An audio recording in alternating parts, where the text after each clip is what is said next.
Hey there, welcome to video number 18. This video is on dividing decimals, another grade 3 topic. The keywords are bus stop and powers of 10. I'll refer to those in the video. And I've written the method for you again. So if we look at question number 1, we can follow the method and try and do the question that way. So in the first one, we've got 12 divided by 0.4. We've got to multiply both the numbers by the same power of 10. Now a power of 10 is 10, 100, 1000, etc. And we're going to use the one that we need to use in order to make the decimal a whole number. So in this case, we're going to multiply by 10. Okay, that turns that number into the number 4. And then we have our division to do, but we have to multiply the 12 by 10 as well. Okay, that means we can just do this calculation and it will be the same as this calculation. All right, so we don't have to do anything to our answer. We can leave it, right? So we could write that as a fraction. We could write that as 120 over 4. We don't have to. It's not always needed. And for this question, it's really not that necessary. But I'm showing you anyway.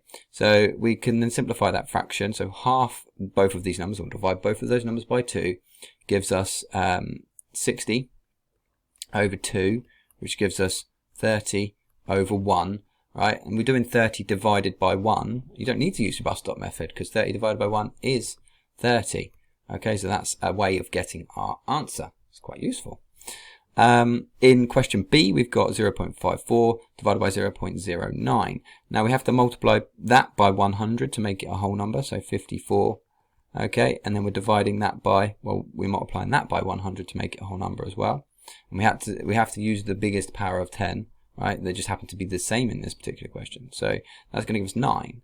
Now, if you know your 9 times table, you're going to know how many times it fits in, and that will be 6. Okay, so that one we don't have to use the bus stop for either, or turn it into a fraction. All right, so that's how many times it fits in, 6 there. Now, in question number 2, I've got a question here that's got a little bit of context. We've got a chew bar, costs 20p. I remember the days when they used to cost 10p, but they cost 20p now.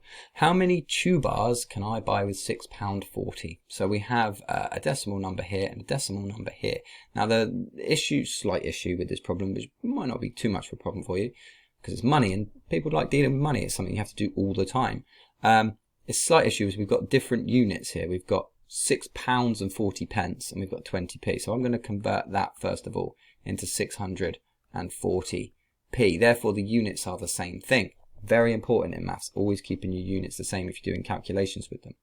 Now, we're going to do 640, and we're going to see how many 20s fit into it. So we're doing a division. Whenever you're thinking about fitting in, you're thinking about dividing. Okay, so there you go. We haven't got any decimals in that problem anymore. So we've got 640 divided by 20, which we could write as a fraction, and then simplify, which I quite like doing. Take the zeros off, i.e. Divide by 10, so 64 over 2, and then that would be 32 over 1. And again, if we've got it over 1, there's our answer. We could buy 32 chew bars, and that is too much sugar. Don't buy 32 chew bars. Now, in the third question, we have a very useful fact that a grain of sand has a mass of 0.0044 grams, not every single grain of sand, but on average. Okay, use that, wow your friends. Now, how many grains of sand are there in 2 kilograms of sand? Now, again, we've got this problem about the units being different. We need to know what the conversion is between grams and kilograms. All right, it's a simple conversion. Simple conversion is there are 1,000 grams in a kilogram. That means there are 2,000 grams in 2 kilograms. Okay, now we've got the units the same. Now we have to do the division, right? And that's a little bit of a tricky one because we've got this horrible decimal number. So we're going to multiply by 10, 100, 1,000, and then 10,000. All right, so we're going to multiply that number by 10,000, which means we're going to have to multiply this number also by 10,000. So let's do that. But let's write it out as a calculation first. So 2,000 divided by 0.0044, multiply by 10,000. That's going to give us 44. And we're going to go 1, 2, 3, already zeros on there. And then 10, 100, 1,000, 10,000. And we're going to divide that by 44. So we can half those numbers again. We could write it as a fraction over 44, which would then simplify down. If we halved this, we get 1 and 1, 2, 3, 4, 5, 6, 7. So that's 20 million. So now we've got 10 million.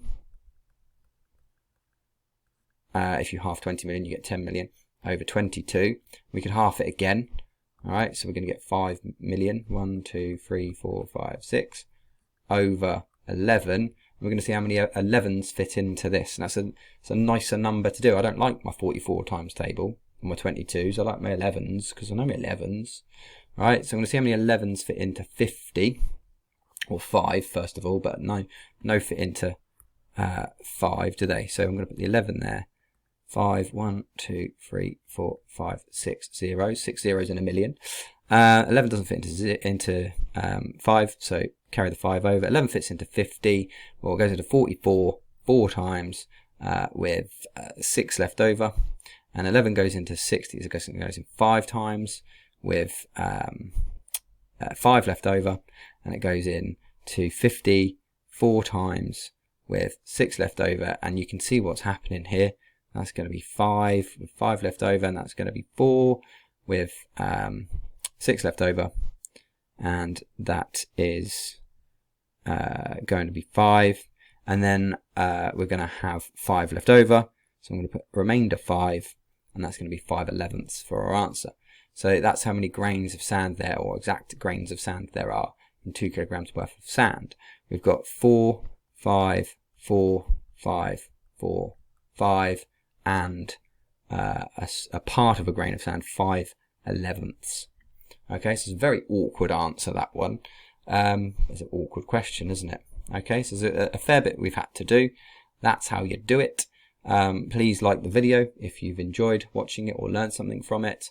And that's the purpose of watching them, isn't it? I'm sure you're not watching them for entertainment. Probably rather watch, I don't know, a program on television or film.